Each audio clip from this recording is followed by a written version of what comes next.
نحمدہ ونصلی علی رسولہ الکریم اما بعد فاعوذ باللہ من الشیطان الرجیم بسم اللہ الرحمن الرحیم رب اشرح لی صدری ویسر لی امری واحلل عقدۃ من لسانی یفقہوا قولی ربی زدنی علما اجمعین انشاءاللہ۔ السلام علیکم ورحمۃ اللہ وبرکاتہ۔ اللہم یسر ولا تؤثر وتمم بالخیر۔ ہمارے دین میں علم کا حاصل کرنا فرض کر دیا گیا ہے۔ قرآن پاک کا سب سے پہلا لفظ جو ہمارے رب نے وحی کے ذریعے ہم تک پہنچایا ہے وہ کیا ہے؟ اقرأ، یعنی کہ پڑھو۔ اس لیے ہمارے لیے ضروری ہے کہ ہم دین و دنیا دونوں کا علم حاصل کریں۔ اللہ تعالیٰ نے ہمیں جو یہ مختصر سی زندگی دی ہے، ہمارے لیے ضروری ہے کہ ہم اسے ضائع نہ کریں اور کیا کریں؟ علم حاصل کریں۔ اسی علم کی وجہ سے انسان مسجود ملائکہ بنا۔ علم ہی وہ چیز ہے جس کی وجہ سے انسان اشرف المخلوقات ٹھہرایا گیا۔ علم اور انصاف کو ہم اکثر روشنی یا نور سے تشبیہ دیتے ہیں۔ خاص کر شمع یعنی کہ کینڈل کو ایک سمبل کے طور پر استعمال کیا جاتا ہے، جبکہ اندھیرے کو ناانصافی اور جہالت سے تشبیہ دی جاتی ہے، اور طالب علم کو ایک پروانے سے تشبیہ دی جاتی ہے۔ علم ہی ہمیں سکھاتا ہے کہ ہماری حدود کیا ہیں اور ہم کیسے اپنے رب کو راضی کر سکتے ہیں۔ اس موقع پر سر آصف نے بھی اپنے اسکول میں پڑھے جانے والے اس شعر کا ذکر کیا ہے جسے اسکول کے سارے بچے مل کر پڑھتے تھے، اور وہ کیا تھا؟ گرمی علم سے ہر سانس کو بالا کر دے، یا رب اس خاک کے ذرے کو ستارہ کر دے۔ یعنی علم کی حرارت سے میری ہر سانس کو بامقصد بنا دے اور ہر لمحے کو بلندی عطا کر دے۔ اے رب، میں ایک حقیر سا خاک کا ذرہ ہوں، اپنی رحمت اور عطا سے مجھے ایک ستارہ بنا دے، یعنی کہ سٹار بنا دے۔ لیکن ہمیں ہالی ووڈ، بالی ووڈ یا شوبز والا سٹار نہیں بننا، بلکہ حقیقی سٹار بننا ہے، کیونکہ وہ لوگ بظاہر تو بڑے خوش اور کامیاب دکھائی دیتے ہیں، مگر اندر سے انتہائی بے سکون اور دکھی انسان ہوتے ہیں۔ یا اللہ، تو مجھے حقیقی سٹار بنا دے۔ اچھا تو بتائیے، حقیقی سٹار کون ہوتا ہے؟ حقیقی سٹار وہ انسان ہوتا ہے جس کی ذات سے دوسرے انسانوں کو فائدہ حاصل ہوتا ہے، جو اللہ کا مقرب ہو، نیک ہو اور دوسروں کا خیر خواہ ہو، جو زندگی کو جانوروں کی سطح پر خود غرضی سے نہ گزارے بلکہ اللہ کی دی ہوئی نعمتوں کو اللہ کی راہ میں خرچ کرے، خواہ وہ مال ہو، علم ہو، طاقت ہو یا اقتدار ہو، کچھ بھی ہو۔ اللہ نے اسے جو کچھ بھی دیا ہو وہ اسے نہ صرف انسانوں کی بھلائی کے کاموں میں صرف کرے بلکہ وہ اسے اپنے رب کے دین کے راستے میں بھی صرف کرے۔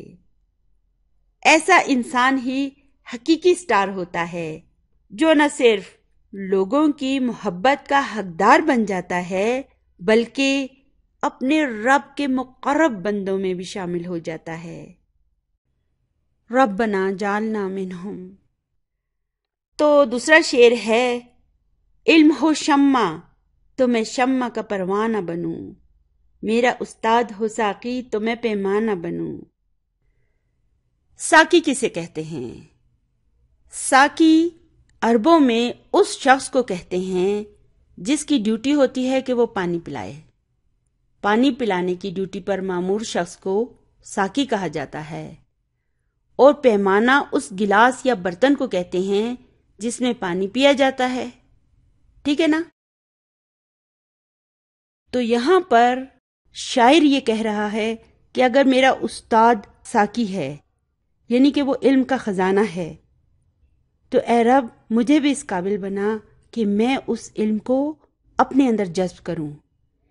دیکھیں نا، اگر ہم گلاس میں پانی ڈالیں گے تو گلاس بھر جائے گا، لیکن اگر وہی پانی اگر ہم ایک کسی سیدھی پلیٹ میں ڈالیں گے تو کیا ہوگا؟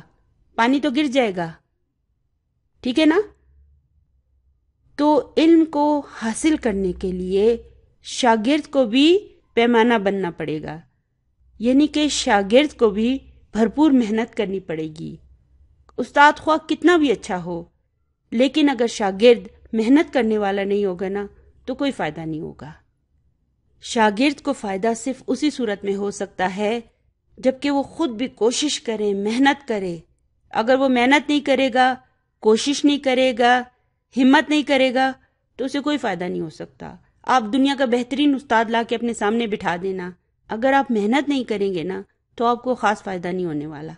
فائدہ اسی صورت میں ہوگا جب شاگرد بھی محنتی ہوگا۔ یعنی کہ علم ہمیں خواہ کہیں سے بھی ملے، خواہ وہ ہمیں انٹرنیٹ پر ہی مل جائے اس کو ہمیں اپنے اندر جذب کر لینا چاہیے۔ اور شاعر مشرق علامہ اقبال نے بھی علم پر ایک بہت خوبصورت سی نظم لکھی تھی۔ وہ کیا تھی؟ لب پہ آتی ہے دعا بن کے تمنا میری، زندگی شمع کی صورت ہو خدایا میری، زندگی ہو میری پروانے کی صورت یا رب، علم کی شمع سے ہو مجھ کو محبت یا رب۔ ہمارے ہاں اکثر اسکولوں میں بچے اس نظم کو پڑھتے رہتے ہیں، اور میں نے بھی اسکول کے زمانے میں اس نظم کو پڑھا تھا۔ اس وقت میں بہت چھوٹی سی تھی، شاید کلاس 3 میں تھی، تو میں نے ایک ٹیبلو میں اس نظم کو پڑھا تھا، اور میں اس ٹیبلو میں علم کی شمع بنی تھی اور میری ساری دوستیں پروانہ بنی تھی اور الحمدللہ اس میں بھی میں نے فرسٹ پرائز جیتا تھا۔ تو یقین جانے اس وقت میں نے سچے دل سے اللہ تعالیٰ سے علم مانگا تھا۔ دراصل ہمارے بچپن میں ہمارے والدین نے ہمارے دل میں علم کے لیے بہت محبت ڈالی تھی۔ ہمارے والدین یہی کہتے تھے کہ جس کے پاس علم نہیں ہے وہ تو انسان ہی نہیں ہے، اس لیے تم علم حاصل کرو۔ شمع اور پروانہ ہمیشہ سے شعراء کی شاعری میں بہت بلند مقام کے حامل رہے ہیں۔ دراصل پروانہ ایک ایسا کیڑا ہے جسے روشنی سے بے حد عشق ہوتا ہے۔ جب کبھی وہ کسی روشن چیز کو اپنے قریب پاتا ہے تو اس کی طرف دیوانہ وار لپکتا ہے اور روشنی کو حاصل کرنے کے شوق میں خود کو جلا بیٹھتا ہے، اور یوں روشنی پر اپنی جان نچھاور کر دیتا ہے۔ تو چلیے اس پر میں آپ کو ایک چھوٹی سی کہانی سنا دیتی ہوں۔ آپ وعدہ کریں کہ آپ ویڈیو کو فارورڈ نہیں کریں گے اور اس کہانی کو ضرور سنیں گے، کیونکہ اس کا تعلق آپ کے اس کورس سے ہے۔ تو ایک مرتبہ ایک مچھر نے کہا کہ آخر کیا مسئلہ ہے؟ ہر وقت یہ شاعر لوگ جو ہوتے ہیں پروانے کی رٹ لگائے رکھتے ہیں، انہیں شمع اور پروانے کے علاوہ کچھ اور نظر نہیں آتا۔ آخر اس کی کیا وجہ ہے کہ وہ ہر وقت پروانہ کرتے رہتے ہیں؟ تو ایک دن اس مچھر کو بہت غصہ آیا اور وہ بہت جیلس ہوا۔ اس نے کہا آخر ایسی بھی کیا بات ہے کہ یہ شاعر لوگ ہر وقت پروانہ کرتے رہتے ہیں؟ وہ بھی اللہ کی پیدا کی ہوئی مخلوق ہے اور میں بھی، تو پھر اس میں ایسی کیا بات ہے جس کی وجہ سے یہ سب اسی کے گن گاتے رہتے ہیں اور میرا تو کوئی ذکر ہی نہیں کرتا؟ تو پھر اس مچھر کے ذہن میں ایک ترکیب آئی۔ اس مچھر نے پروانے کا بھیس بدلا اور پھر پروانوں کے ایک گروہ میں جا بیٹھا۔ اس نے پروانوں سے کہا میں دوسرے گاؤں سے آیا ہوں اور آپ لوگوں کے ساتھ چند دن گزار کر واپس چلا جاؤں گا۔ تو پروانوں نے کہا خوش آمدید، اہلاً و سہلاً، آئیے آپ بھی ہمارے ساتھ خوشی خوشی رہیں اور کھائیں پئیں، کوئی مسئلہ نہیں ہے۔ تو جب رات ہوئی تو سب پروانے شمع کی تلاش میں اپنی اپنی کالونیوں سے باہر نکلے تاکہ روشنی کو حاصل کریں اور اسی شوق میں اپنی جان بھی نچھاور کر دیں۔ تو ان میں سے کچھ پروانے اس مچھر کے پاس بھی گئے جس نے پروانے کا بھیس بدلا ہوا تھا، اور کہنے لگے جلدی کرو، چلو ہمارے ساتھ، چراغ روشن ہو گئے ہیں، چلو چل کر روشنی کو حاصل کریں۔ یہ مچھر فوراً سارا ماجرا سمجھ گیا کہ روشنی کو حاصل کرنے کے لیے یہ دیوانے تو اپنی جانیں گنوا بیٹھیں گے، اور اسی وجہ سے شاعر ہر وقت ان کے گن گاتے رہتے ہیں۔ تو اس مچھر نے جواب دیا، تم چلو، ابھی مجھے کچھ ضروری کام ہے، میں بعد میں آؤں گا۔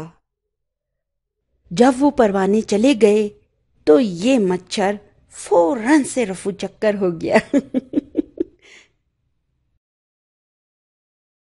تو اب سوال یہ پیدا ہوتا ہے کہ ہم کون ہیں، مچھر ہیں یا پروانے؟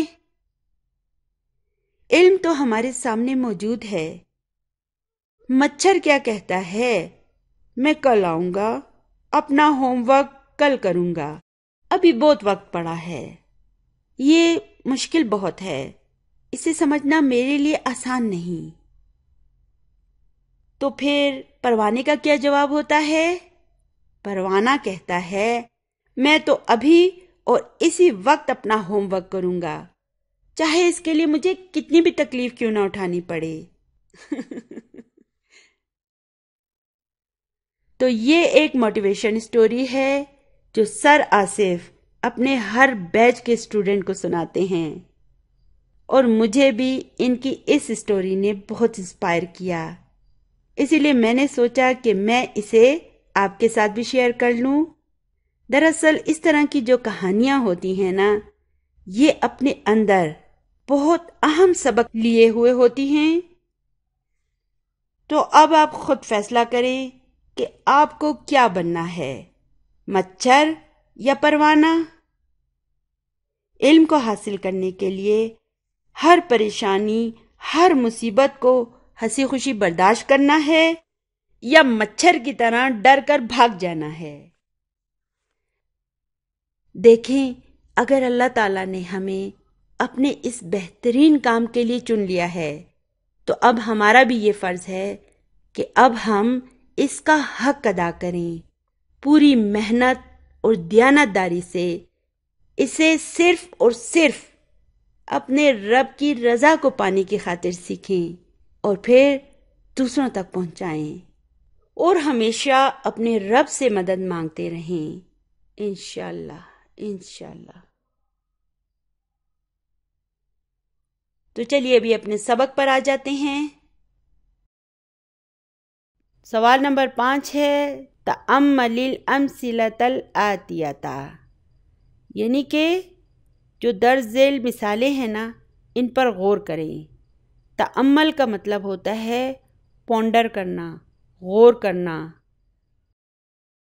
اب یہاں پہ دیکھیں کہ یہ البیتو جو ہے نا، یہ ایک بالکل نارمل اسم ہے۔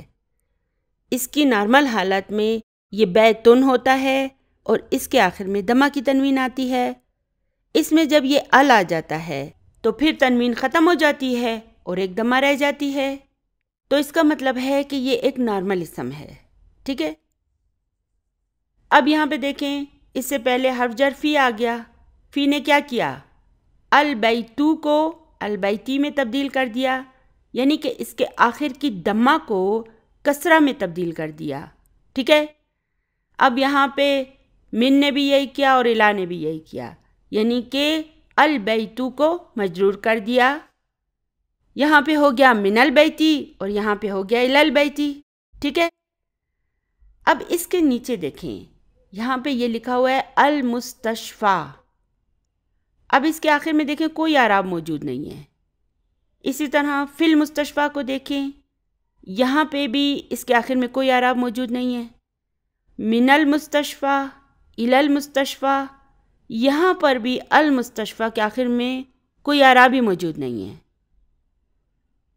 تو یہ المستشفیٰ کے آخر میں جو یہ یا بنی ہوئی ہے نا، اسے الف مکسورہ کہتے ہیں، یعنی کہ یہ الف کی آواز نکالتی ہے، یہ لکھی یا کی طرح جاتی ہے لیکن آواز الف کی نکالتی ہے، اور اسے ہم الف مکسورہ کہتے ہیں۔ اسے بھی ہم آگے جا کے پڑھیں گے، ٹھیک ہے؟ تو اسے ہم کیسے پہچانیں گے؟ دیکھیں، عرب لوگ جو ہوتے ہیں نا، وہ جس یا کو یا پڑھتے ہیں اس کے نیچے 2 نقطے لگا دیتے ہیں، اور جو یہ الف مکسورہ ہوتی ہے اس کے نیچے وہ نقطے نہیں لگاتے ہیں، یہ اس کی نشانی ہوتی ہے۔ تو جس یا کے نیچے نقطے نہیں ہوں گے نا، ہم اسے الف پڑھیں گے، اور جس یا کے نیچے نقطے ہوں گے نا، اسے ہم یا پڑھیں گے، ٹھیک ہے نا؟ ہمارے ہاں الف مکسورہ کے اوپر ایک چھوٹا سا اس طرح کر کے الف بنا دیا جاتا ہے، یہ اس بات کی علامت ہوتی ہے کہ یہ یا نہیں ہے، الف مکسورہ ہے۔ لیکن عرب لوگ کیا کرتے ہیں؟ عرب لوگ اسے سمپلی یا کی صورت میں لکھ دیتے ہیں، وہ سمجھ جاتے ہیں کہ یہ الف مکسورہ ہے کیونکہ اس کے نیچے وہ نقطے نہیں ڈالتے ہیں، ٹھیک ہے نا؟ تو اب یہاں پہ دیکھیں نا، فی کے جو آخر میں یا ہے نا، اس کے نیچے انہوں نے نقطے لگائے ہوئے ہیں، لیکن اسی طرح الہ کو دیکھیں، اس کے آخر میں جو یہ یا ہے نا، یہ بھی الف مکسورہ ہے، اس کے نیچے بھی دیکھیں نقطے نہیں ہیں، اسی لیے ہم اسے الہ پڑھتے ہیں، الہی نہیں پڑھتے، الہ پڑھتے ہیں۔ تو آپ نے یاد رکھنا ہے کہ اس یا کا نام الف مکسورہ ہے اور یہ الف کی آواز نکالتا ہے، ٹھیک ہے نا؟ اور اسے ہم الف کی طرح پڑھیں گے جیسے ہم الف کو پڑھتے ہیں۔ اور اس الف مکسورہ کی دوسری خصوصیت یہ ہے کہ یہ اپنے اعراب کو ظاہر نہیں کرتی، خواہ یہ مرفوع ہو، منصوب ہو یا مجرور ہو، کسی بھی صورت میں اس پر کوئی اعراب نہیں لگائے جاتے، ٹھیک ہے؟ تو اس کا نام کیا ہے؟ الف مکسورہ۔ تو یہاں پہ ہے المستشفیٰ، فی المستشفیٰ، من المستشفیٰ، الی المستشفیٰ۔ اچھا، اب آگے ہے امریکہ۔ اس کے علاوہ یہ بھی یاد رکھیں کہ کچھ ایسے اسماء بھی ہوتے ہیں کہ جن کے آخر میں اعراب نہیں لگائے جاتے، زیادہ تر ان میں غیر عرب الفاظ ہوتے ہیں، جیسے کہ یہ امریکہ ہے، تو یہ عربوں کا لفظ تو نہیں ہے نا، اس لیے امریکہ کے آخر میں بھی یہ لوگ اعراب نہیں لگاتے ہیں۔ تو دیکھیں، یہ مرفوع ہو کر بھی امریکہ ہے، یہاں پہ دیکھیں فی امریکہ، من امریکہ اور الی امریکہ، ان تینوں صورتوں میں امریکہ جو ہے مجرور ہے، اس کے باوجود اس کے آخر میں کوئی اعراب نہیں ہے، کسرہ نہیں ہے۔ اسی طرح المانیہ کو دیکھیں، یہاں پہ یہ مرفوع ہے نا، اس کے باوجود اس کے آخر میں کوئی اعراب نہیں ہے۔ اور فی المانیہ، من المانیہ اور الی المانیہ، ان تینوں میں المانیہ مجرور ہے، اس کے باوجود اس کے آخر میں کوئی اعراب موجود نہیں ہے۔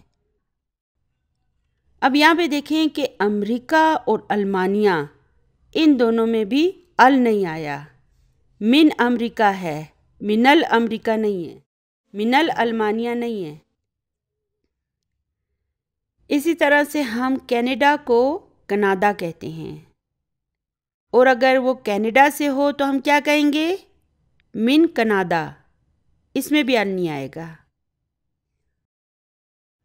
اسی لیے سوال میں ہمیں یہ کہا گیا ہے کہ ہم ان پر غور کریں، یعنی کہ ہم ان پوائنٹس کو سمجھیں کہ نارمل اسم کیسے مرفوع، منصوب اور مجرور ہوتا ہے، اور جس کے آخر میں الف مکسورہ ہوتی ہے وہاں پہ کیا سچویشن ہوتی ہے، اور اس کے علاوہ بھی کچھ ایسے اسماء ہوتے ہیں کہ جن کے آخر میں اعراب نہیں آتے۔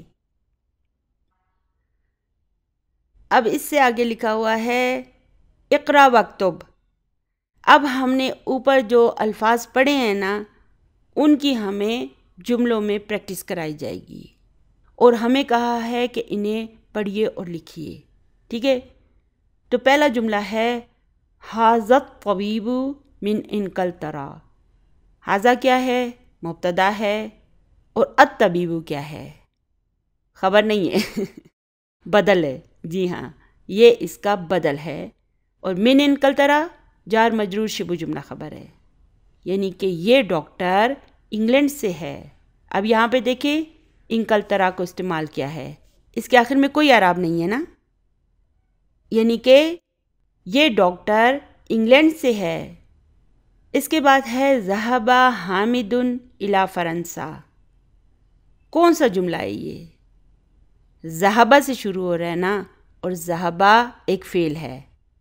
دیکھیں اگر آپ کو ویسے نہیں بھی سمجھ آتا تو آپ یہ دیکھ سکتے ہیں کہ ذہبہ منصوب ہے، اس کے آخر میں فتح آئی ہے، جبکہ مبتدا مرفوع ہوتا ہے، تو آپ سمجھ جائیں کہ یہ جملہ فعلیہ ہے۔ اور جملہ فعلیہ میں ہم کسے تلاش کرتے ہیں؟ فعل کو اور فاعل کو۔ تو فعل کہاں ہے؟ ذہبہ، اور فاعل حامدن۔ بس ہمارا کام ہو گیا۔ اب الی فرنسا کو جار مجرور کہہ کے ایک سائڈ پہ رکھ دیں، ٹھیک ہے نا؟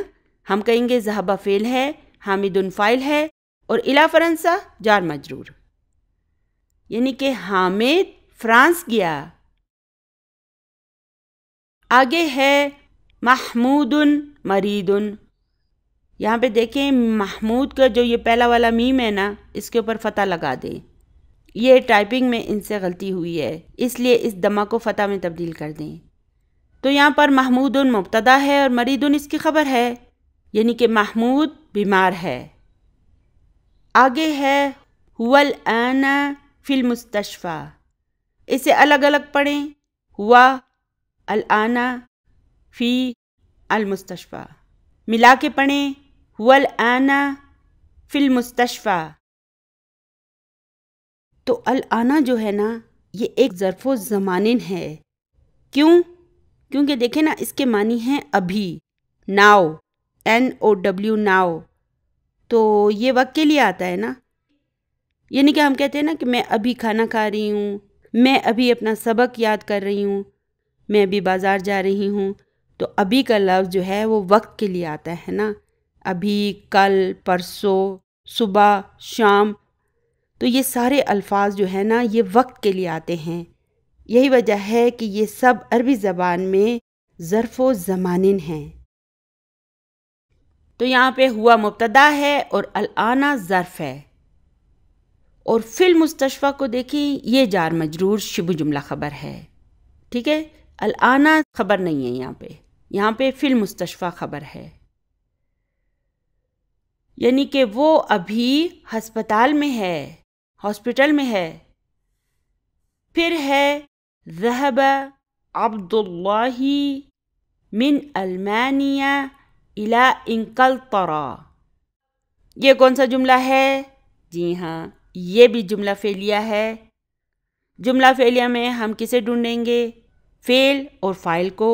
تو چلیے بتائیے فعل کہاں ہے؟ ذہبہ، اور فاعل عبدو۔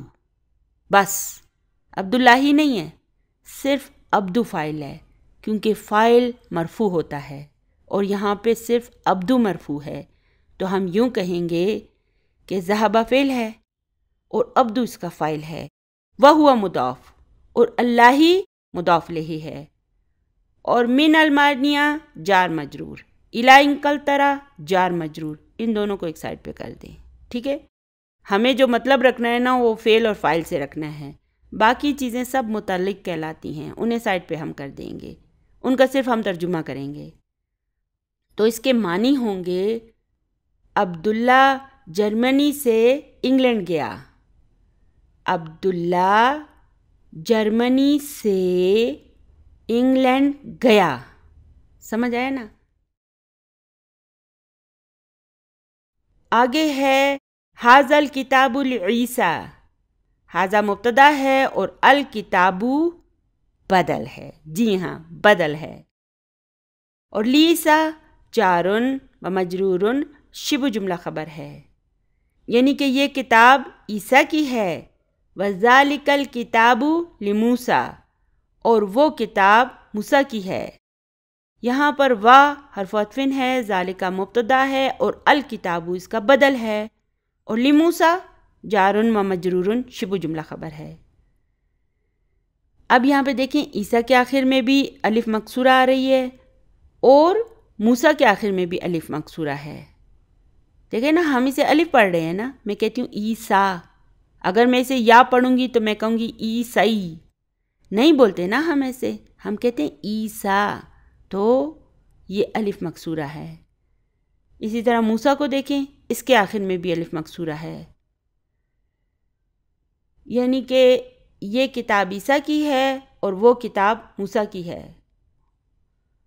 پھر ہے ھذا المہندس من امریکہ، ھذا مبتدا ہے، المہندس بدل ہے، اور من امریکہ جار مجرور شبہ جملہ خبر ہے۔ تو وہ اسما جو اپنے آخر کے اعراب کو کسی بھی صورت میں ظاہر نہیں کرتے، اس سوال میں ہمیں ان کی پریکٹس کرائی گئی ہے۔ تو چلیے آگے چلتے ہیں۔ پھر آگے لکھا ہوا ہے اقرا، یعنی کہ پڑھیے۔ یہاں پہ لگتا ہے کہ پھر ہمیں کسی پوائنٹ کی پریکٹس کرائی جا رہی ہے۔ کس کی؟ ظرف کی۔ یہاں پر ہمیں مختلف ظروف کی پریکٹس کرائی جائے گی۔ تو جز نمبر 1 ہے الصبورۃ امام الطالبی۔ صبورہ کسے کہتے ہیں؟ بلیک بورڈ کو، تو آج کل وائٹ بورڈ بھی ہوتا ہے۔ اب یہاں پہ دیکھیں، الصبورۃ مبتدا ہے اور امامہ ظرف شبہ جملہ خبر ہے، اور الطالبی امامہ کا مضاف الیہ ہے۔ دیکھیں ظرف کو بھی ہم بڑی آسانی سے پہچان سکتے ہیں، ان کے آخر میں بھی فتح لگی ہوتی ہے، منصوب ہوتے ہیں یہ۔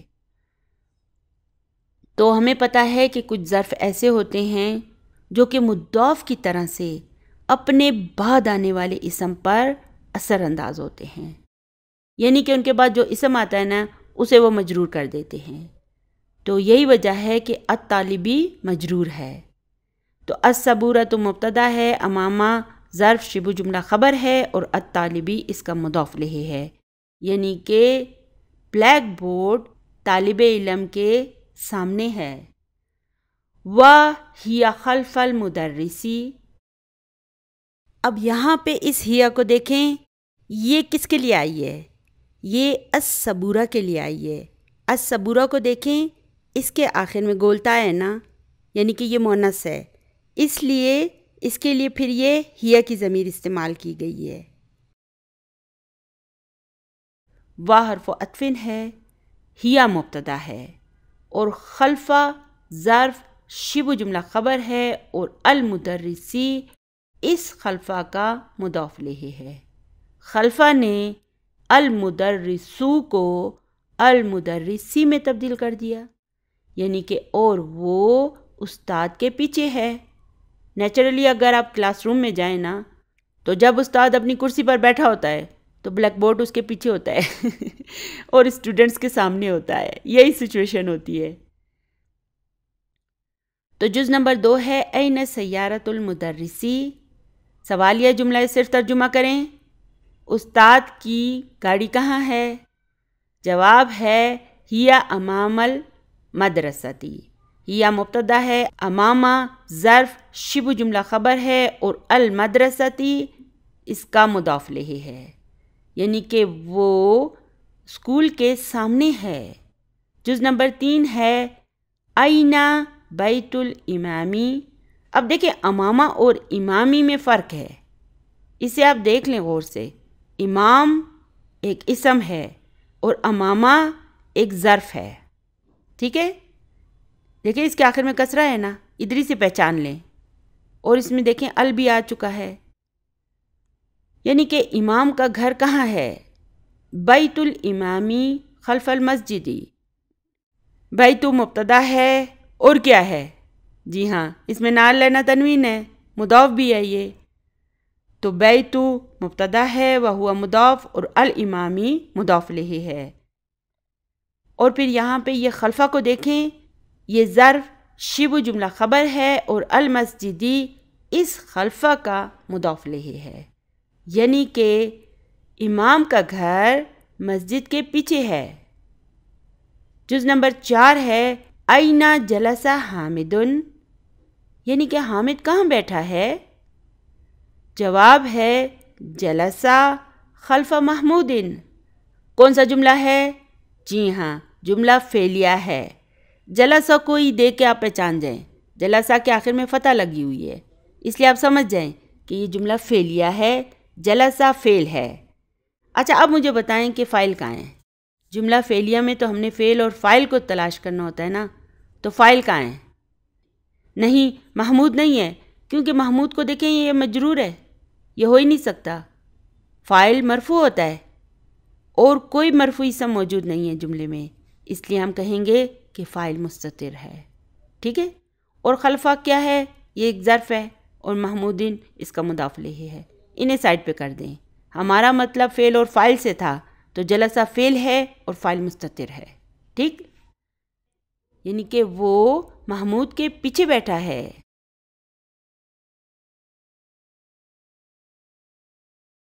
جملہ فعلیہ میں ابھی تک ہمارا پالا صرف فعل اور فاعل سے پڑھا تھا، یعنی کہ ابھی تک ہم نے صرف فعل اور فاعل کے بارے میں ہی پڑھا تھا، لیکن جملہ فعلیہ کی اصل ترتیب ایسے ہوتی ہے، سب سے پہلے فعل آتا ہے، اس کے بعد فاعل آتا ہے، اور پھر اس کے بعد اگر ضرورت ہو تو مفعول بہ آئے گا۔ مفعول بہ کو ابھی تک ہم نے نہیں پڑھا ہے۔ ڈاکٹر عبدالرحیم صاحب نے مفعول بہ کا ذکر جو ہے نا وہ اولڈ بک 2 کے سبق نمبر 5 میں کیا ہے، یعنی کہ نیو بک 3 میں۔ تو یاد رکھیں کہ سب سے پہلے فعل آئے گا اور پھر فاعل آئے گا۔ فاعل فعل سے پہلے کبھی نہیں آ سکتا، اور پھر فاعل کے بعد اگر ضرورت ہو تو مفعول بہ آئے گا، اور اگر ضرورت نہ ہونا تو مفعول بہ بھی نہیں آئے گا، ٹھیک ہے؟ جیسے کہ میں ایک جملہ لکھتی ہوں، ذهب حامد الی المسجد۔ یہاں پہ دیکھیں ذهب کیا ہے؟ فعل ہے۔ اچھا تو اس کا فاعل کہاں ہے؟ جی ہاں، حامد۔ حامد اس کا فاعل ہے، اور الی المسجد یہ جار مجرور ہے۔ اچھا ٹھیک ہے، چلیے ابھی میں ایسا کرتی ہوں کہ اس میں کچھ تبدیلی لاتی ہوں۔ اب میں لکھتی ہوں حامد ذهب الی المسجد۔ چلیے ابھی مجھے بتائیے کہ یہ کون سا جملہ ہے؟ دیکھیں نا، حامد سے شروع ہو رہا ہے نا، تو اس لیے اب یہ جملہ فعلیہ نہیں ہے، بلکہ یہ جملہ اسمیہ ہے۔ حامد ایک اسم ہے۔ اچھا تو اب یہ حامد کیا ہے؟ جی ہاں، یہ مبتدا ہے۔ اچھا تو یہ بتائیے کہ ذهب کا فاعل کہاں ہے؟ نہیں، ابھی ہم اس حامد کو فاعل نہیں کہیں گے، کیونکہ یہ تو مبتدا ہے، اور فاعل ہمیشہ فعل کے بعد آتا ہے، اس سے پہلے نہیں آ سکتا۔ اچھا تو اگر حامد مبتدا ہے تو پھر اس کی خبر کہاں ہے؟ دیکھیں اب یہ حامد تو مبتدا ہے نا، اور اس کے بعد یہ فعل آ گیا ہے ذهب، تو اب حامد کے بعد جہاں سے یہ فعل شروع ہو رہا ہے نا، ذهب الی المسجد، یہ پورا جملہ اس کی خبر ہے۔ اب حامد مبتدا ہے اور باقی پورا جملہ جو کہ ایک جملہ فعلیہ ہے یہ اس کی خبر ہے۔ یہ بات ابھی ہمارے لیے بالکل نہیں ہے، لیکن جلد ہی انشاءاللہ تعالی ہم اس کے عادی ہو جائیں گے۔ تو ہم نے فی الحال یہ یاد رکھنا ہے کہ اگر جملہ اسمیہ میں مبتدا کے بعد فعل آ جائے تو باقی سارا جملہ اس کی خبر ہوگا، اور ہم اسے یوں کہیں گے کہ یہ جملہ فعلیہ خبر ہے۔ تو اس جملے کو اب ہم یوں اینالائز کریں گے کہ حامد مبتدا ہے، ذهب فعل ہے، اور فاعل کہاں ہے؟ اب فاعل مستتر ہے۔ اب ہم نہیں کہہ سکتے کہ یہ حامد فاعل ہے۔ ہمیں پتہ ہے کہ عربی زبان میں فعل کے اندر فاعل بھی موجود ہوتا ہے، تو ہم جب کوئی جملہ فعلیہ دیکھیں گے تو ہم دیکھیں گے کہ فعل کے بعد کوئی مرفوع اسم ہے یا نہیں ہے۔ اگر ہے تو ہم کہیں گے یہ اس کا فاعل ہے، اور اگر نہیں ہے تو پھر ہم فعل کے اندر موجود جو فائل ہے نا اسی کو جملے کا فائل قرار دیں گے. جیسے کہ ذہبا اور ذہبت، ان دونوں میں تو فائل مستتر ہوتا ہے اور باقی تمام صورتوں میں فائل کسی نہ کسی حرف کی صورت میں نظر آ رہا ہوتا ہے. تو اس طرح فعل کی ساری حالتوں میں اس کے اندر اس کا فائل بھی موجود ہوتا ہے. ٹھیک ہے نا؟ یہ فائل کیا ہوتا ہے؟ یہ ضمیر ہوتی ہے نا. دیکھیں نا، ہوا، ہما، ہم، ہیا، ہما، ہننا، یہ سب کیا ہیں؟ یہ سارے ضمائر ہیں. اور یہ سارے ضمائر ہی جو ہے نا وہ فعل کے اندر موجود ہوتے ہیں. کوئی اور چیز موجود نہیں ہوتی، نام موجود نہیں ہوتے، ضمائر موجود ہوتے ہیں. تو اب یہاں پر بھی ہم کہیں گے کہ فاعل مستتر ہے. اور کون مستتر ہے؟ دیکھیں، ذہبہ چونکہ ایک روٹ ورڈ ہے نا، اور ہم جانتے ہیں کہ روٹ ورڈ میں ہمیشہ ہوا کی ضمیر مستتر ہوتی ہے، اس لیے یہاں پر ہم کہیں گے کہ فاعل مستتر و تقدیرہ ہوا. یعنی کہ اردو میں اگر میں اس کا ترجمہ کروں تو اس کے معنی یہ بنیں گے کہ فاعل چھپا ہوا ہے اور اس کی ایسٹیمیشن کیا ہے، اس کا اندازہ کیا ہے کہ وہ ہوا کی ضمیر ہے. ٹھیک ہے نا؟ اور الی المسجدی، اسے بس جار مجرور کہہ کے ایک سائڈ پہ کر دیں. اگر یہ ذہبہ یہاں پر موجود نہیں ہوتا تو میں کہتی حامد مبتدا ہے اور الی المسجدی جار مجرور شبہ جملہ خبر. لیکن اب چونکہ بیچ میں ذہبہ بھی آ گیا ہے تو میں کہوں گی حامد مبتدا ہے اور ذہبہ الی المسجدی، یہ پورا جملہ اس حامدن کے لیے خبر ہے. یہ ایک جملہ فعلیہ ہے اور یہ اس حامدن کی خبر ہے. تو ہم نے ابھی تک خبر کی کتنی اقسام پڑھی ہیں؟ سب سے پہلے ہم نے مفرد خبر یعنی کہ ون ورڈ خبر کو پڑھا تھا. اس کے بعد ہم نے پڑھا تھا کہ خبر کی دوسری قسم کو جار مجرور شبہ جملہ خبر کہتے ہیں. خبر کی تیسری قسم کا نام تھا ظرف شبہ جملہ خبر. اور آج ہمارے ساتھ اس کی چوتھی قسم کا تعارف کرایا جا رہا ہے، یعنی کہ الجملۃ الفعلیۃ خبر. دیکھیں، ذہب حامد الی المسجدی اور حامد ذہب الی المسجدی، ان دونوں جملوں کا ترجمہ اردو اور انگلش میں ایک جیسا ہی ہوگا. یعنی کہ اس کا ترجمہ ہوگا کہ حامد مسجد گیا، Hamid went to the mosque. لیکن عربی گرامر کے حساب سے پہلا جملہ جملہ فعلیہ ہے اور یہ جو دوسرا جملہ ہے یہ جملہ اسمیہ ہے. جو جملہ فعلیہ ہوتا ہے نا، اس میں ہمیں خبر کی کوئی ضرورت نہیں ہوتی، اس میں ہم فعل اور فاعل کو تلاش کرتے ہیں، جبکہ جملہ اسمیہ میں ہم مبتدا اور خبر کو تلاش کرتے ہیں. یعنی کہ جب مبتدا ہوگا تو اس کی خبر بھی ضرور ہوگی، اور ہو سکتا ہے کہ خبر مفرد خبر ہو یا خبر جار مجرور کی صورت میں ہو یا ظرف کی صورت میں ہو. اور اب ہمیں یہ بھی پتہ چل گیا کہ خبر جملہ فعلیہ بھی ہو سکتی ہے اور ایک اور خبر بھی ہوتی ہے جسے ہم بعد میں جا کے پڑھیں گے، اور وہ ہے جملہ اسمیہ. جملہ اسمیہ کے اندر دوسرا جملہ اسمیہ خبر کے طور پر بھی آ سکتا ہے. یعنی کہ ایک مبتدا ہوگا اور پھر اس کے بعد ایک دوسرا جملہ اسمیہ شروع ہو جائے گا تو ہم کہیں گے یہ مبتدا ہے اور اس کی خبر جو ہے یہ جملہ اسمیہ ہے. ایک پورا جملہ اسمیہ جو ہے نا وہ خبر کے طور پر بھی آ سکتا ہے. فی الحال یہ جملہ اسمیہ خبر جو ہے نا یہ ہمیں آسانی سے ہضم ہونے والی نہیں ہے، اس لیے جب ہم اس قابل ہو جائیں گے تو پھر ہم اسے انشاءاللہ تعالیٰ پڑھیں گے. فی الحال ہمارے لیے اسے سمجھنا ہارڈ چک پیس کے برابر ہے. یعنی کہ جیسے کہ ہم لوبیا اور چھولے کو کوکر میں ڈالتے ہیں اور پانی ڈالتے ہیں اور اسے خوب گلاتے ہیں اور اسے ٹائم دیتے ہیں نا، تو اسی طرح اس کانسیپٹ کو بھی ابھی ہمیں کچھ ٹائم دینا پڑے گا، پھر انشاءاللہ تعالیٰ یہ ہمیں آسانی سے ہضم ہو جائے گی. اور یہ سب کچھ جو ہے نا قرآن پاک میں بھی موجود ہے.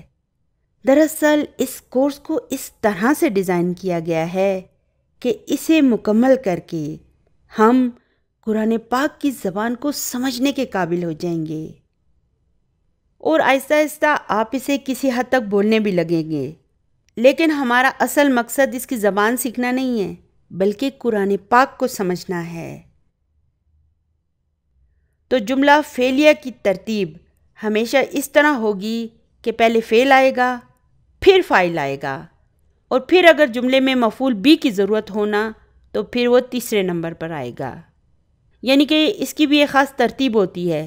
یہ نہیں ہے کہ ہماری مرضی ہے، ہم نے پہلے فاعل کو لگا دیا، پھر مفعول بھی کو لگا دیا، پھر فعل کو لگا دیا، یا پہلے مفعول بھی کو لگا دیا پھر فعل کو لگا دیا۔ نہیں، ایسا نہیں ہوتا۔ اس کی باقاعدہ ایک ترتیب ہوتی ہے، اور وہ ترتیب کیا ہوتی ہے؟ پہلے فعل آتا ہے، پھر فاعل آتا ہے، اور پھر اگر ضرورت ہو تو مفعول بھی آئے گا، ورنہ نہیں آئے گا۔ ٹھیک ہے؟ چلیے ابھی ایسا کرتے ہیں کہ ایک اور جملے کو سمجھنے کی کوشش کرتے ہیں۔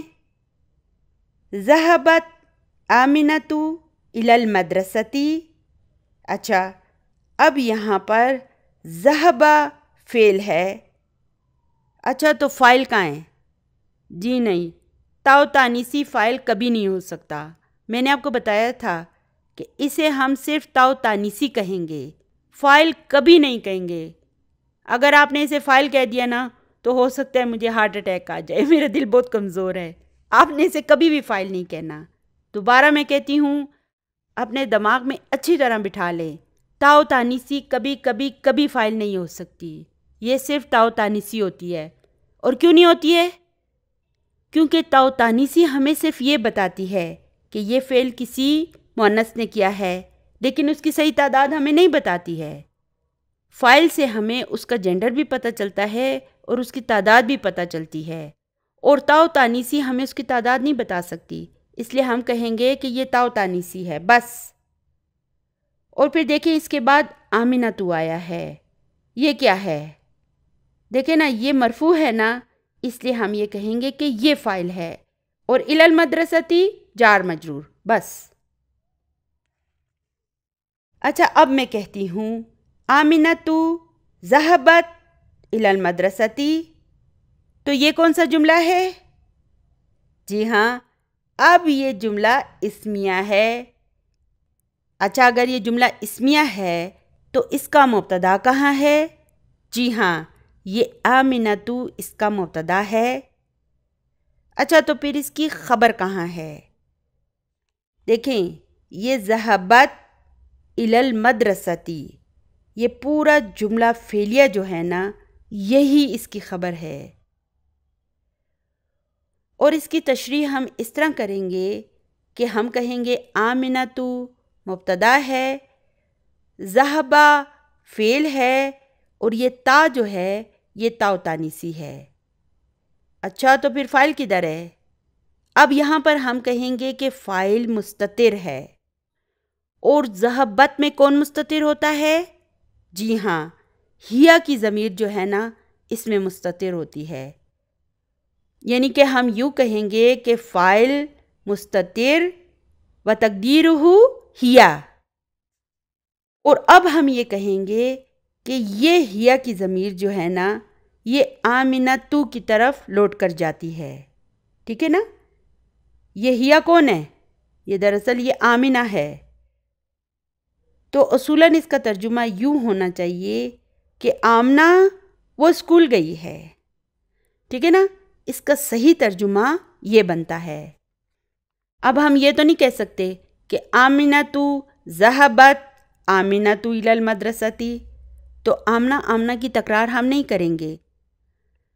اب ہم ذہبت کے اندر موجود فاعل کو ہی فاعل کہیں گے، اور ذہبت میں ہیا کی ضمیر مستتر ہوتی ہے، اور پھر ہم یہ کہیں گے کہ یہ ہیا کی ضمیر آمنہ کی طرف لوٹ کر جاتی ہے، اور الی المدرسۃ کو ہم جار مجرور کہہ کے ایک سائڈ پہ کر دیں گے۔ یعنی کہ اب ہم یوں کہیں گے کہ ذہبت الی المدرسۃ، یہ پورا جملہ فعلیہ خبر ہے۔ دیکھیں، اس کورس کو مکمل کرنے میں آپ کا کچھ عرصہ ہی لگے گا، لیکن اگر آپ پوری محنت اور سنجیدگی سے اس کورس کو مکمل کریں گے تو اس کے بدلے میں آپ کو ایک ایسی نعمت ملے گی جس کا اس پوری دنیا میں کوئی نعم البدل نہیں ہے۔ جز نمبر 5 ہے ذہب عمار الی المسجد۔ کون سا جملہ ہے؟ جی ہاں، جملہ فعلیہ ہے۔ فعل کہاں ہے؟ ذہب، جی ہاں ذہب، اور فاعل عمار۔ اب دیکھیں نا، فعل کے بعد ایک مرفوع اسم موجود ہے نا، اس لیے ہم کہیں گے کہ یہ فاعل ہے، اور الی المسجد جار مجرور، اس سے ہمیں کوئی کام نہیں ہے، اسے ہم ایک سائڈ پہ کر دیں گے۔ ہم نے فعل اور فاعل کو تلاش کرنا ہے، تو ذہب فعل ہے اور عمار فاعل ہے بس، اور اس کا ترجمہ ہوگا کہ عمار مسجد گیا۔ جز نمبر 5 ہے وجلس امام المحراب۔ واہ حرف عطف ہے، جلسہ فعل ہے، پھر فاعل کہاں ہے؟ اس کے بعد امامہ ہے اور المحرابی ہے، کوئی مرفوع اسم نہیں ہے، تو ظاہر ہے فاعل مستتر ہے۔ اور جلسہ میں کون مستتر ہوتا ہے؟ یہ روٹ ورڈ ہے نا، تو ہمیں پتہ ہے کہ اس میں ہوا کی ضمیر مستتر ہوتی ہے، تو جلسہ فعل ہے اور فاعل مستتر ہے، امامہ ظرف ہے، اور المحرابی اس ظرف امامہ کا مضاف الیہ ہے، ٹھیک ہے؟ تو اس کے معنی ہوں گے کہ اور محراب کے آگے بیٹھا، یا اور محراب کے سامنے بیٹھا، ٹھیک ہے؟ عربی میں محراب جو ہے وہ چھوٹے سے کمرے کو کہتے ہیں۔ الحمدللہ اس سوال میں ڈاکٹر عبدالرحیم صاحب نے بڑی خوبصورتی کے ساتھ ہمیں ظروف کی پریکٹس کرائی ہے، ٹھیک ہے نا، ظرف کی۔ چلیے ابھی ایسا کرتے ہیں کہ ہینڈ آؤٹ کے صفحہ نمبر 10 پر آ جاتے ہیں۔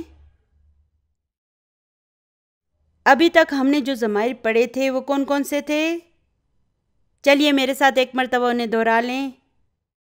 ہوا، ہما، ہم، ہیا، ہما، ہننا، انتا، انتما، انتم، انتی، انتما، انتنا، انا، نحنو۔ اچھا، یہ جو ہم نے ضمائر پڑھے ہیں نا، انہیں منفصل ضمائر کہتے ہیں، اور ان منفصل ضمائر کی 2 خصوصیات ہوتی ہیں۔ ایک خصوصیت تو یہ ہوتی ہے کہ یہ سارے مرفوع ضمائر ہوتے ہیں، یعنی کہ جہاں پر ہمیں کسی مرفوع ضمیر کو لگانا ہوتا ہے نا، وہاں پر ہم انہیں استعمال کرتے ہیں۔ اور ان کی دوسری خصوصیت یہ ہے کہ یہ الگ سے جملے میں کھڑے رہ سکتے ہیں، انہیں جملے میں آنے کے لیے کسی سہارے کی ضرورت نہیں ہو سکتی، یہ خود سے اکیلے جملے میں آ سکتے ہیں۔ چونکہ یہ ضمائر مبتدا کی جگہ پر آتے ہیں، اس لیے یہ مرفوع ضمائر ہوتے ہیں، ٹھیک ہے نا، انہیں ہم مرفوع ضمائر کہتے ہیں۔ جیسے کہ میں کہتی ہوں انا مدرسن، انتی طالباتن، انتا طالبن، انتم طلابن، نحن مسلمون، انا مسلمن، انتی مسلمتن، انتا مسلمون، انتم مسلمون۔ تو اب یہاں پہ یہ انتی، انتا، انتم، نحنو، انا، انتم، یہ سب کیا ہیں؟ یہ سب منفصل ضمائر ہیں، اور یہاں پر دیکھیں یہ سب مبتدا کی جگہ پر آئے ہیں، اس لیے یہ سب مرفوع ہیں۔ تو چلیے ابھی مجھے ان کو منصوب اور مجرور بنانا ہے، تو ان کو منصوب اور مجرور بنانے کے لیے ہمیں ان میں کچھ تبدیلی کرنی پڑتی ہے۔ چلیے ایسا کریں کہ اس صفحے کے اس دوسرے کالم کو غور سے دیکھیں۔ یہاں پہ دیکھیں یہ کیا لکھا ہوا ہے؟ ہو، ہما، ہم، ہا، ہما، ہننا، کا، کما، کم، کی، کما، کننا، یا متکلم اور نا، اسے ہم یا متکلم کہیں گے، اور آخر میں کیا لکھا ہے؟ نا، ٹھیک ہے؟ تو انہیں ہم متصل ضمائر کہتے ہیں۔ کیا کہتے ہیں؟ متصل ضمائر۔ چلیے ابھی میں ایسا کرتی ہوں، میں کہتی ہوں کتاب محمدن، تو یہ کیا ہے؟ جی ہاں، یہ مضاف اور مضاف الیہ ہے، اور اس کے معنی کیا ہوں گے؟ اس کے معنی ہوں گے محمد کی کتاب۔ چلیے ابھی مجھے کہنا ہے کہ اس کی کتاب، تو اب مجھے اس کے لیے کیا کرنا ہوگا؟ یعنی کہ محمد کی جگہ مجھے اس کی ضمیر کو لکھنا ہے۔ تو اب میں کیا کہوں؟ اب میں کہوں گی کتابہ۔ دیکھیں، کتاب محمدین میں کتاب مضاف تھا اور محمدین اس کا مضاف الیہ تھا، لیکن اب یہ کتابہ کس قسم کا مرکب ہے؟ یہ کیا ہے؟ جی ہاں، یہ بھی مضاف مضاف الیہ ہے۔ یہاں پر کتاب مضاف ہے اور ہو اس کا مضاف الیہ ہے، اور اس کے معنی کیا ہوں گے؟ اس کے معنی ہوں گے اس کی کتاب۔ تو دیکھیں اس جملے میں کی آ گیا نا، اس کی کتاب۔ ہو کا مطلب ہوگا اس، اور کتاب کا مطلب کتاب ہے، اور چونکہ مضاف الیہ مجرور ہوتا ہے، اس لیے یہاں پر یہ جو ہو کی ضمیر لکھی ہوئی ہے نا، یہ بھی مجرور ہے۔ تو اس دوسری لسٹ کے ضمائر کو ہم متصل ضمائر کہیں گے، اور ان کی خصوصیت یہ ہے کہ یہ خود سے الگ کھڑے نہیں رہ سکتے۔ انہیں جملے میں آنے کے لیے کسی دوسرے سہارے کی ضرورت ہوتی ہے، یعنی کہ ان کے لیے ضروری ہوتا ہے کہ یہ کسی دوسرے لفظ کے ساتھ جڑ کر آئیں، جڑے بغیر یہ نہیں آ سکتے۔ تو اس کتاب ہو کا کیا نتیجہ نکلا؟ یعنی کہ یہاں پر یہ نتیجہ نکلا کہ جب ضمیر کسی اسم کے ساتھ جڑ جاتا ہے تو یہ مضاف اور مضاف الیہ بن جاتا ہے۔ چلیے میں ابھی حرف جر من کو الکتابوں کے ساتھ جوڑ دیتی ہوں، تو یہ بن جائے گا من الکتابی۔ تو اب یہ کیا ہے؟ جی ہاں، اب یہ جار مجرور ہے۔ تو چلیے اب میں ایسا کرتی ہوں کہ اس من کے ساتھ ہو کی ضمیر کو جوڑ دیتی ہوں، تو اب یہ کیا بن جائے گا؟ منہ۔ دیکھیں ہم نے کتنی مرتبہ قرآن پاک میں منہ، منہم، منہما پڑھا ہے، لیکن آج الحمدللہ ہمیں پتہ چلا کہ یہ منہ کیسے بنتا ہے۔ تو اب یہ منہ کیا ہے؟ جی ہاں، یہ جار مجرور ہے۔ تو اب اس کا کیا نتیجہ نکلا پھر؟ اب اس کا نتیجہ یہ نکلا کہ جب ضمیر کسی حرف جر کے ساتھ جڑ جاتا ہے تو ہمیں جار مجرور حاصل ہوتا ہے۔ تو چلیے ابھی اس تیسرے کالم میں دیکھیے کیا لکھا ہے۔ یہاں پہ اوپر لکھا ہے کتابہ، یعنی کہ اس سے ایک مذکر کی کتاب، کتابہما یعنی کہ ان دونوں مذکروں کی کتاب، کتابہم یعنی کہ ان سب مذکروں کی کتاب،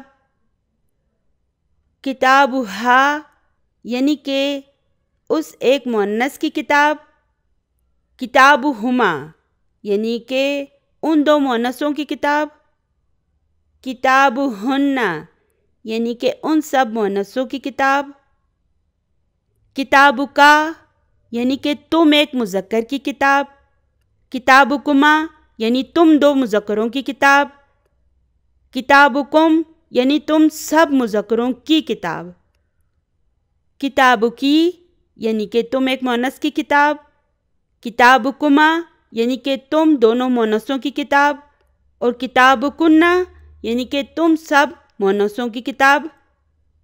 اور کتابی کو دیکھیں، یہاں پہ ایک تبدیلی آئی ہے۔ دیکھیں اوپر ہم نے جتنے بھی مضاف لہ پڑھے ہیں نا، ان سب میں کتابوں کے با کے اوپر دمہ ہے، لیکن کتاب بی میں دیکھیں اس کے با کے اوپر کسرہ ہے۔ یہ کیوں؟ کیا اس کی وجہ آپ مجھے بتا سکتے ہیں؟ اس کی وجہ یہ ہے کہ یا متکلم کی یہ خصوصیت ہوتی ہے کہ وہ اپنے سے پہلے حرف کے اعراب کو کسرہ میں تبدیل کر دیتی ہے، یعنی کہ یا متکلم کی یہ خصوصیت ہے کہ اس سے پہلے جو بھی حرف ہوگا نا اور اس پہ جو بھی اعراب ہوگا وہ اسے کسرہ میں تبدیل کر دے گی۔ یعنی کہ اگر دمہ ہوگا تو وہ بھی کسرہ میں تبدیل ہو جائے گا، فتح ہوگی تو وہ بھی کسرہ میں تبدیل ہو جائے گی، اور کسرہ تو ظاہر کسرہ ہی رہے گی، ٹھیک ہے نا؟ یعنی کہ میری کتاب اور کتاب نا، یعنی کہ ہم سب کی کتاب۔ قرآن پاک میں آپ نے پڑھا ہوگا نا کہ ان الذین قالوا ربنا اللہ ثم استقاموا تتنزل علیہم الملائکۃ اللہ تخافوا ولا تحزنوا وابشروا بالجنۃ التی کنتم توعدون۔ اب اس آیت میں دیکھیں یہ ربنا اللہ کیا ہے؟ چلیے مجھے بتائیے یہ کیا ہے؟